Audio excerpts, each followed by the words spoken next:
And welcome back to By the Way. I'm Pastor Justin, and joining me today are Celeste, Jackson, and Jamie, and we're going to jump right into it. We have been looking at Genesis. We have been looking at Exodus. And today, well, we're still looking at Exodus. So we haven't made it super far through the Old Testament, but that's okay. We're taking our time. We're making our way through and learning all about God's redemptive history throughout the Old Testament. How do these things point to, connect to, and lead to the gospel? So this week we'll be looking at, again, Moses. Remember, we have made it out of Egypt. Praise the Lord. Woo, woo, yes. We can celebrate God's deliverance through the 10 plagues, through the Passover, through the parting and walking through the Red Sea, these mighty miracles that God has performed to remove his people from bondage, from slavery, and into deliverance. But Israel still has some problems. You can take the Israelite out of Egypt, but it's taking a long time to take the Egypt out of the Israelite. So where are we now? We're out of Egypt, and if you'll remember last time, as soon as we made it across, what's the first thing that the people of Israel, that Moses and Miriam with the tambourine did? They sang. They sang a song. They sang a song. They were so excited. They said, "I will sing to the Lord, for he has triumphed gloriously." And they were excited, and they were praising God for the deliverance that they had received. Now, how long do you think that it took to go from this worship concert into a gripe session? Not long. It probably should have taken a little longer than it did. It took a whopping 3 days from Israel to go from praising to trying to punish Moses. Because what happens? They don't just hang out by the sea. They're not hanging out in a sweet oasis all the time, though some of the times they are, with lakes and rivers and palm trees and all kinds of fun stuff. But they begin walking because it is a trek, not a 40-year trek, but it is a trek from Egypt to the land that God promised Abraham and Isaac and Jacob and ultimately the descendants of Israel. And as they're trekking along the way, guess what they didn't have ready access to all the time? Their food and water. Their food and water. That's right. They got hangry. Their victuals. They didn't have access to all of that. That's the Arkansan coming out in us. Stop. I wore shoes today because I had to. Most of the time we just go around barefoot and hay in mouth. All right, so where are we? We're not in Egypt. We've made it out. We have praised the Lord, but that immediately turned into griping. Well, they complained that they didn't have water. They're going to die of thirst. God provides water for the Israelites. He provides these springs, really, and an oasis. There's a certain number of springs and palm trees. I mean, it sounds like a pretty sweet deal that God provides for them in the middle of the wilderness and the desert. And the griping subsides. The people are happy. They're taken care of. They're fed and watered. And then they start again. They leave from there. They keep going. And we would think, wow, God is with them. He's shown himself in mighty ways to Egypt, in terrifying ways to Egypt. He has brought them through and punished these charioteers that were chasing them. We probably shouldn't gripe about God or Moses, the person who is God's representative on earth. We made it 3 days before. Let's see if we can go a little longer this time. And they do. They make it a total 45 days. 45 more days. They start reminiscing on their glory days. That's right. Before Moses stole them out of Egypt, where they were comfortable. Dare you. That's right. We had water in Egypt, Moses. We had bread in Egypt, Moses. I mean, forget the fact that we were slaves. We had jobs. We had that we jobs. loved. Yeah. So they were thinking about the good old days of slavery, the good old days of bondage, and they began to not just gripe. The ESV uses the word grumble. They were grumbling against Aaron, grumbling against Moses, and ultimately they were grumbling against God and God's plan. Because every situation that we come up to, and we'll kind of flesh this out a little bit as we go, every situation that we come up to is a situation that God has put us in. Now, that doesn't mean that it is a situation that is necessarily something we would call good and not evil. We know that there is evil that exists and that God is going to redeem us from that evil one day. But every single situation we find ourselves in is a situation that God is using, that God has ordained. But they didn't care about that. They grumbled against God's leaders, which was ultimately grumbling against God. And, we would do well to remember that grumbling in our situations is ultimately against God too. When we grumble about our circumstances, about our trials, our tests, our temptations, we're really grumbling not against the situation and circumstance. We're grumbling against God. No. I was just venting. I just needed to say it out loud Shots so people could hear fired. me. Whoa, yeah. Right, the hit dog yelps or something like that. Arf. Yeah, there you go. And so we would do well to remember that. But instead of immediately destroying them, these ungrateful Israelites, God showed up and showed out for them. I think it's sometimes that my kids, that I get them an amazing present. Or actually, let's not use my kids as an example. There was this friend I had in 5th grade. His name was Kevin. And Kevin, we go over to a friend's house, and we're all playing outside, and it was hot. We were sweating. And we go inside, and my friend Nick, it's Nick's house, and he pours Kevin a nice cold glass of lemonade. And instead of Kevin saying, "Oh, thank you, Nick. Thank you for this delicious, thirst-quenching lemonade," he looks at his cup and says, "What? No ice?" I wanted to kill Kevin, and it wasn't even my house. But that's kind of what Israel's doing here. What? No water? What? No food? And they're grumbling against God, grumbling against Moses. And instead of just beating them over the head with the 11th plague, like I would have said, 10's not enough. We need an 11th for Israel. God still provides for them in a miraculous way. And in this lesson, really one of the main ways that we're looking at is through this provision of something called manna. So let's pause right there. Let's not talk about manna yet. Let's just kind of go around the table and talk about some of the different main ideas, main points that we will be introducing in our different ministries. Celeste, how about the nursery and preschool? What are we going to focus on this week? So this week, our story point is God took care of his people. So really simple. Like always, we're going to be focusing on God's character above everything else, not so much application-wise for our little ones, but we are going to be focusing on just God's compassion and grace that he gives the Israelites, and that's manifested through his provision for them with the manna and everything. A very undeserved compassion that he gives his people. So we're going to be focusing on that this week. Yeah, very good. So God provides for Israel in a way that they don't expect, and certainly in a way that they don't deserve. Jackson, what about for our middle school and high school ministries? So we're going to be talking about the right response to God's provision. So God provided for the Israelites. We're going to talk about what the right response would have been. And we say that because the Israelites didn't have the right response and continued to not have the right response throughout the rest of their journey. But we're going to look at what the Israelites did. We're going to look at that as an example of what not to do and look at what they should have done, what should have been their response. And our subpoints are going to be that ingratitude leads to complaining, but the second subpoint, God provides even when we are undeserving. Even when the Israelites were undeserving in the first place of God's provision, even when they grumbled against God's undeserved provision, he still blessed them and took care of them. So we're going to be looking at that and hopefully learn to not follow the same mistakes that the Israelites made. Sure, exactly. I think of 1 Corinthians 10, Paul tells us that's why we have Israel's history recorded, so that we won't fall into those same sins and that same evil. I just love that second point especially, and we'll talk about this more. God provides even when we're undeserving. That obviously has very easy gospel applications. I think of Romans 5:8. Jamie, help me out here. You are Bible verse master, right? While we were still sinners, God demonstrated his Love toward us, right? And that Jesus died for us, to paraphrase. Jesus died for us when we were still sinners, when we were undeserving.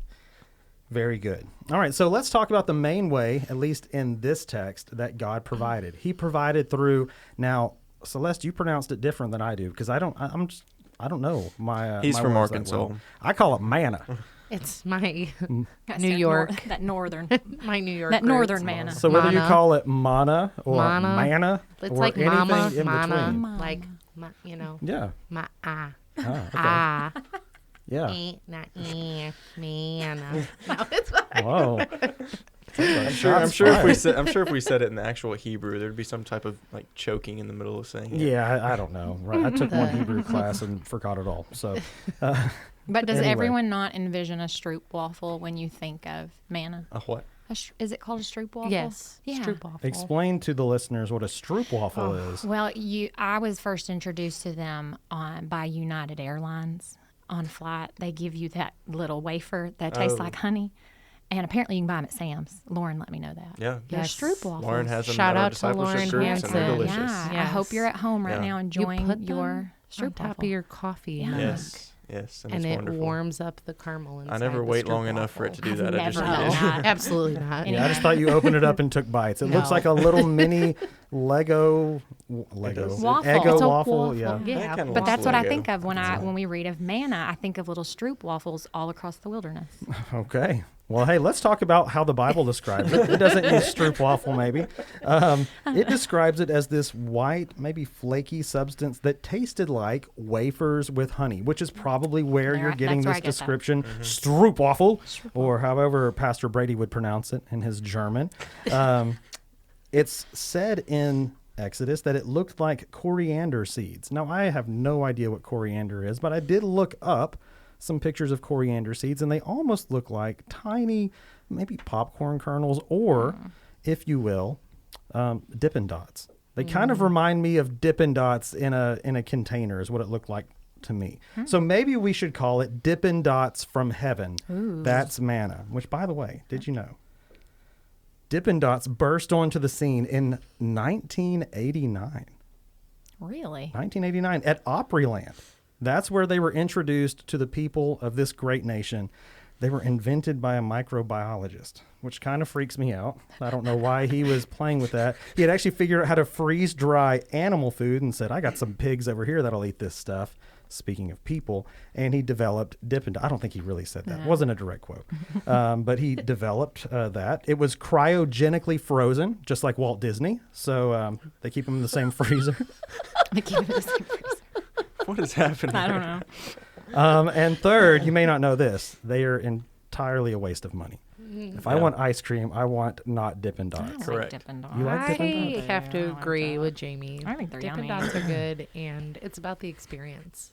There you go. Yeah, really. pay $10 for frozen It's rabbit too pellets. small. You gotta eat like Yeah. 10 of them. Well, then eat 10 of them. They're so it's yummy. expensive. Here, you get a For spoon. $300, Yeah. Jackson, you can get your fill of ice cream.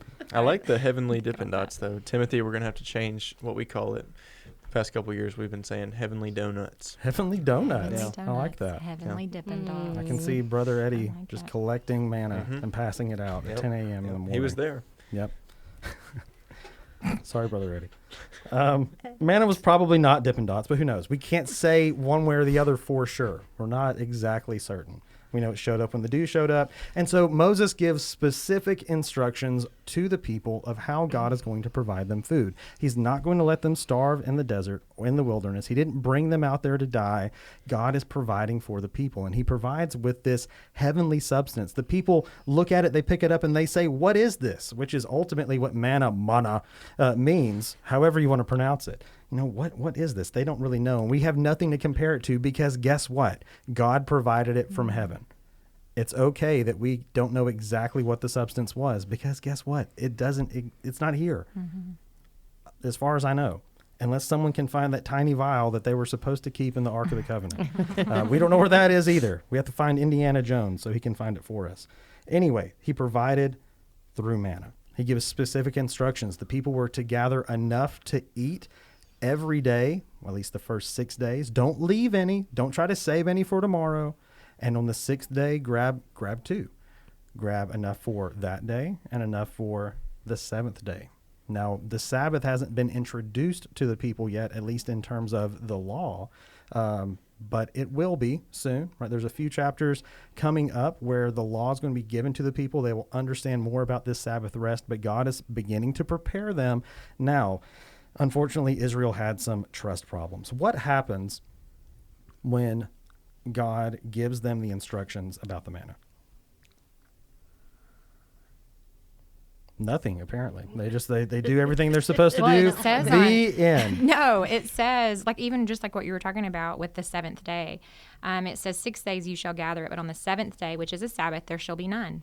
And then it says the next verse, on the seventh day, some of the people went out together, but they found none. So he said, don't, like, just gather what you're supposed to gather on day 6 and then rest on 7. But they don't listen.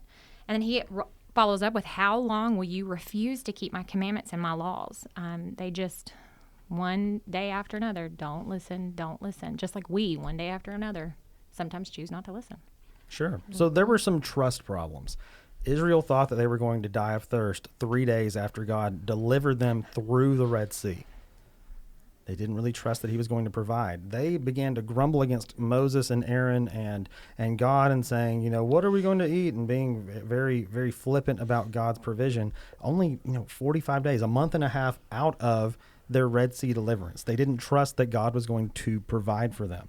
When they didn't eat all of the manna they were supposed to eat on those first 6 days, and they tried to store some up in their tent, and it says that it immediately stank and went bad. It was, as Jamie might say, runt. It was runt. It was runt. Which he told you, don't do this, or it's going to runt. Yeah, but they thought, well, I got to make sure I have enough for tomorrow. They didn't trust that God was going to send manna the next day. When I don't know what they were doing. Why didn't they grab what they were supposed to grab on the 6th day? They just couldn't follow instructions. God gave very simple instructions, and they didn't follow them. And so on the 7th day, some of the people went hungry because they didn't gather twice as much on the 6th day. So they had some trust problems. They had some listening problems. They were still a rebellious people, even though God was providing for them. And he still provided for them in the midst of their grumbling. So let's talk about, how can we apply this lesson? It seems like, okay, well, are we just supposed to say, wow, God provided bread from heaven, that's cool, and move on? Well, probably not. Let's think about why this particular story is here. And one thing we see, a theme throughout this passage, is that Israel grumbles, Israel complains, Israel has a hard time trusting. Why is it for us? Because sometimes it's easier for us to look at Israel and say, oh, they were the dummies. They were the ones that had trouble listening. This was an Israel problem instead of a human problem. Why is it so easy for us to grumble and complain about our situations? Well, probably because we are self-centered people, just like the Israelites were. Ever since Adam and Eve in the garden, human beings have dealt with this sin problem, and one of the main sins that I think fuels a lot of other sins is self-centeredness. They worship themselves. They care more about what they need than what God says will happen, or about God's will, about his glory. And so in this self-centeredness, the Israelites focus on their situation instead of what God has promised. And I think we do the same thing. We look at the here and now. We look at the moment that we're in. We look at our surroundings. We look at what's happening to us. We look at what we want in this moment. And we forget to take a step back and look at the bigger picture that God has promised would come. And so, just plain and simple, we have problems with grumbling about our situation because we are thinking too much about the situation instead of about God. Yeah, good. We're defined by our situation at those times instead of our relationship and our trust and hope that we have in God. What are some ways that we try to mask the fact that we're grumbling? So, I'll admit it, I'm a grumbler sometimes. Things get under my skin. I don't like it, but I'm not really grumbling. I'm blank. What am I doing instead? You're venting. Yeah, I just gotta let some of that exhaust out like steam an off. Instant Pot, and it's just gotta let off a little bit of steam, right? I'm not really mad about it. I just need somebody to hear. I need someone to sound off with. Sometimes we can hide it in a prayer request. I mean, I just pray that you would be with that brother who I hate and it's getting on my nerves. And Sometimes I hide it in saying that I'm speaking that truth in love. This person's in sin, and all I'm doing is just shedding some light on that. But I'm definitely grumbling against somebody. I do it, try to be funny with the kids, telling a funny story about what they've done, but really I'm just complaining about what they've done and saying it in a funny fashion. So, yeah, we try to mask it. We try to make it prettier. We try to make it more culturally accepted. But at the end of the day, we're just complaining. We're just grumbling. We're just grouchy. yeah, and it's a difficult sin first of all, to recognize in ourselves. It's easy to recognize in others sometimes, but we love a good complaining story. If somebody's talking bad about someone, ooh, I got to hear this. I need to jump in there, figure out what's going on so that I can go home and talk bad about the person that was talking bad about somebody else. Oh, yeah. Right? Grumbling, complaining, gossiping, backbiting, call it whatever you want to call it. The people were not content with their situation and with their leaders, in this case, Moses and Aaron, and ultimately God, and they grumbled about that. Well, how about this? How does gratitude, because we talk about ingratitude and that leads to complaining, how does gratitude guard against grumbling? Well, it shifts your perspective. You're shifting it back like off of yourself and onto the Lord who actually deserves that gratitude. Instead of thinking about how you've been wronged or what you're missing out on and how you would have done it, this and other thing, which are all just wrong perspectives, just, from point one. But if we shift it back to the understanding, like Jackson preaches all the time about, we deserve nothing. If we understand that everything that we've been given is a grace, and you respond that way, you don't have time to grumble. That's not where your heart's at. And out of the overflow of your heart, your mouth speaks. We've got to shift our hearts. We've got to shift our hearts back to God's grace and mercy and forgiveness, and then respond appropriately. And that just comes out of gratitude. Yeah, very good. How do we take this home? How do we explain grumbling to our children? How do we talk about the idea of grumbling or being grateful within our family devotional times? I think just for our children, kind of just bringing that to their level. I mean, I don't know. My kids complain a lot and grumble a lot. I don't know about yours, but I mean, we complain when, about everything. We complain about everything. It's fine. You're not alone. So I think just explaining to our children, like I think we had said earlier, like when you're complaining about something, about your circumstance, you're not complaining about that really in a really big way. You're complaining against God and just the sinfulness that is in that. Like, who are we to question the circumstances that God has put upon us? And really in helping them to shift their focus to the grace that he's given us and to, that undeserved favor that he gives his children, those who are believers, and just helping them to understand that it's okay to have feelings about things, but it's where those feelings take you. And is that taking you to a place that you're grumbling and you're not being able to see everything else around you that God has given you that's good? So I think shifting their focus, what has God given you that is good? How do we respond to his goodness and his mercy and his grace? Yeah, very good. That reminds me when you said that it's okay to have feelings. There was an awful tragedy that happened in some Amish community. It's probably now been about 10 years ago. And there was some sort of mass shooting and the news reporters went out there and they were interviewing some of these parents that were grieving that had lost children. But instead of finding grieving parents, they were just very stoic and we've forgiven the shooter, and then they moved on. And while the forgiveness, it's good. We need to forgive people when tragedies happen, when people come against us and oppose us. But it was almost as if they weren't allowed to have any sort of feelings about the situation at all. We can have feelings when we are thirsty, when we are hungry, when things aren't going the way that either we think they should go or in reality, maybe they should go. It seems like we're in an unjust situation. But yeah, that's perfect, Celeste. We need to make sure that we're training ourselves, training our kids. Where is that going to lead you? Into more bitterness, resentment, grumbling? Or is that going to lead us to put more trust in God, the only one who ultimately controls our situations and can provide for us in those circumstances? That's great. Well, I think it's interesting. Like when our kids complain, what we do is respond back to complain against their complaints. So it's just ping pong back and forth. Where if we would train our posture instead of grumbling and complaining to be a problem solver, when they complain about something, well, I'm hungry, well, I'm thirsty.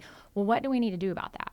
What the Israelites needed to do in this is take that before the Lord and be like, I know you did all these things. Can you provide us some water? And he can do that.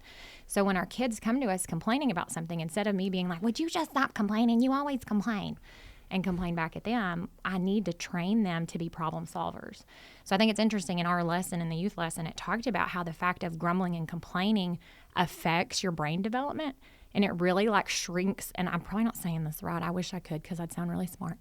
But it shrinks the hippocampus, if I'm saying that correctly. But it shrinks. According to my I can't even say medical. You can't say right? medical. Anyway, proceed. But it talks about how it shrinks this portion of our brain that is involved in problem solving and critical thinking. So basically what happens is you complain and you grumble, your brain shrivels. Well, guess what? The next time you're failing at problem solving again. So it's kind of like Pharaoh last week where we talked about the hardening of his heart, and that callous builds and that callous builds. Well, the same thing happens with grumbling.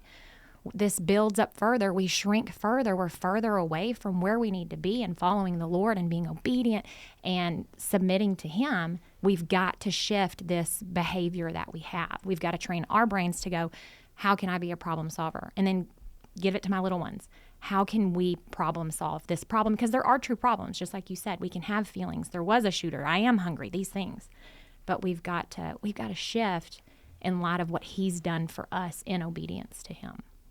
Yep, very good. So let's train ourselves not to be grumblers, but to be those that are grateful and have an expression of gratitude to God.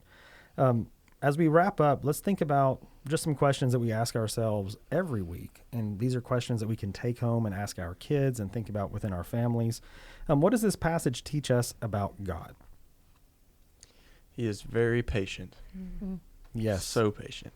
Much more than we would be. And, Oh, gosh, and yeah. he keeps his promises. He's still keeping his promise to make a people from Abraham, to make a great nation, to preserve them. He's brought them out of Egypt not to die, but to ultimately fulfill the promises that he's made for his own glory. So God is a promise-keeping God. He is a patient God, and he is a providing God. Yeah. He provides for them even when they don't deserve it, even when they are ungrateful little Israelites. But he provides for them anyway. Well, what about the other side of that? What does this passage teach us about man?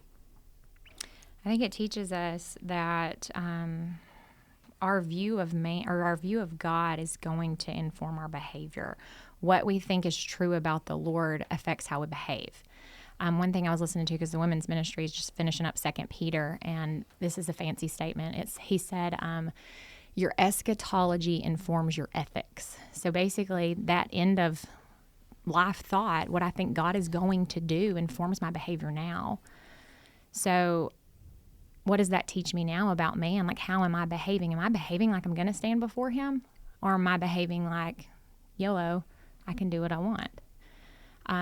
So we have to take those self-assessments. And at the very beginning of our life, before we come to Christ, we don't have that understanding. So we're rebellious, we're deceitful, we are disobedient, all the things. But once we come in contact with Christ, then that should shift, and we should behave like one who is going to stand before Him. Yeah. I think, too, we have to look at this and just kind of take caution. I think as believers, I don't know about everybody, I guess, but maybe me, over a certain period of time, you've been, you just get desensitized and you take for granted the things that the Lord has done in your life. And, when I think back on how He has always provided for me, for Sean, for the girls, for our family, I can sit back and think on that and see the ways He's done that, but I'm not doing that on a daily basis enough like I should be. And there are definitely things that I have taken for granted, and just needing to, and like they did, they forgot about their toils in Egypt. They forgot about all the slavery and everything. They forgot about it. And we do that too, I think. And we need to safeguard against that